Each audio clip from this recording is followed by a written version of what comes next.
Hi everyone, welcome back to my channel. ఈరోజైతే నేను morning లేవగానే కూరగాయలు తేవడానికి కిందకైతే వెళ్ళానమాట. మా కిందకి వస్తుందన్నమాట కూరగాయలు అమ్మే అమ్మాయి. కాకపోతే మా హస్బెండే తెచ్చేస్తారు. ఎక్కువ మ్యాక్సిమం నేను వెళ్ళను. ఎక్కువగా ఎప్పుడు తెచ్చినవే తెస్తున్నారు. సో నేను కర్రీస్ యూట్యూబ్లో అప్లోడ్ చేసుకోవాలన్నా కూడా రొటీన్ కర్రీస్ అయిపోతున్నాయి. సో అందుకని ఈరోజు నేను మార్నింగే లేచి నేను వెళ్ళి నచ్చినవి తెచ్చుకున్నాను అనమాట. అండ్ ఆకుకూర కూడా ఫ్రెష్గా ఉంది కదా అని తీసుకొచ్చాను. అదైతే కొంచెం తోటకూర పచ్చడి, కొంచెం ఎగురైతే మీకు చూపిద్దాం లేదా ఫ్రై అన్న చేద్దాం అనుకున్నాను, 2 రెసిపీస్ లాగా. బట్ అంతా కూడా రివర్స్ అయిపోయింది. చుట్టాలు అయితే వస్తున్నారు, మొత్తం అందరం కలిపి 9 మంది అనమాట. అంతమందికి అయితే ఇది ఫ్రై చేసిన ఎగురు చేసిన ఏం సరిపోదు.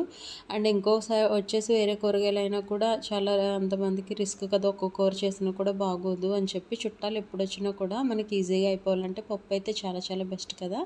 మీరేమంటారు? మీరు కూడా ఏం చేస్తారో కూడా కామెంట్ చేయండి. నేనైతే తోటకూరని శుభ్రంగా కడిగేసుకొని కందిపప్పు కూడా శుభ్రంగా వాష్ చేసేసుకొని టమాటాలు 2, కొంచెం చింతపండు, పచ్చిమిరపకాయలు, పసుపు, కొంచెం ధనియాల పొడి, కొంచెం జీలకర్ర వేసేసి విజిల్స్ అయితే వేయించాను అనమాట. ఈజీగా అయిపోతుంది.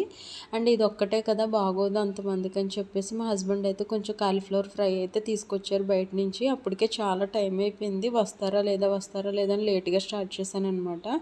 ఇంక చేసే టైం కూడా లేదు. కాలీఫ్లవర్ ఫ్రై అయితే తీసుకొచ్చారు. అండ్ దీంతోపాటు నేను ఎగ్స్ అయితే బాయిల్ చేశాను అనమాట. కొన్ని వడియాలు అయితే అయిపోయాను అనమాట.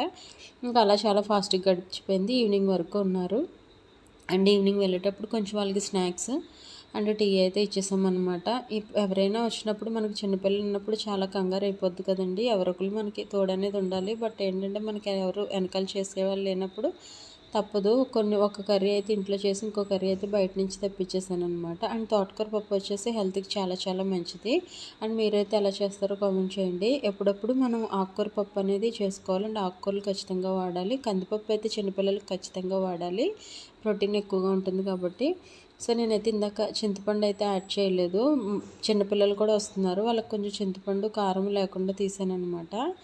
ఆ తర్వాత మాకైతే కొంచెం చింతపండు పులుసు అయితే యాడ్ చేసుకొని కారం అది వేసేసుకొని మళ్ళీ తాలింపు వేసుకున్నాక ఒక 5 మినిట్స్ మనం అలా ఉడికిస్తే సరిపోతుంది అనమాట.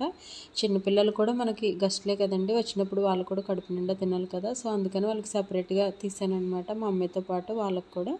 సో ఈ విధంగా అయితే నేను తాలింపు వేసేసుకున్నాను. తాలింపులో ఎక్కువగా నేను ఇంగువ అయితే వేస్తాను అనమాట. పప్పుచారుకి వెల్లుల్లి రబ్బలు, ఇంకోటి ఎండుమిరపకాయలు, కరివేపాకు, కొంచెం మెంతులు, జీలకర్ర, ఆవాలు వేసుకొని తాలింపు అయితే వేసేసాను అనమాట. చాలా అంత స్ట్రెస్ తీసుకోకుండా ఈజీగా అయితే గడిచిపోయింది అనమాట. యాక్చువల్గా అయితే ఆమ్లెట్లు వేద్దాం అనుకున్నాను. ఇంకా అంతమందికి వేయడానికి కొంచెం చేయొచ్చు కానీ కొంచెం టైం అనేది ఉండాలి కదా, టైం లేదు. సో అందుకని ఎగ్స్ బాయిల్ చేసేసాను. అవన్నీ వీడియో తీయడానికి అవ్వలేదు. ప్లీజ్ అన్నం కూడా ఒక పక్క అయితే వండేసాను అనమాట. కొంచెం ఫాస్ట్గానే అయిపోయింది.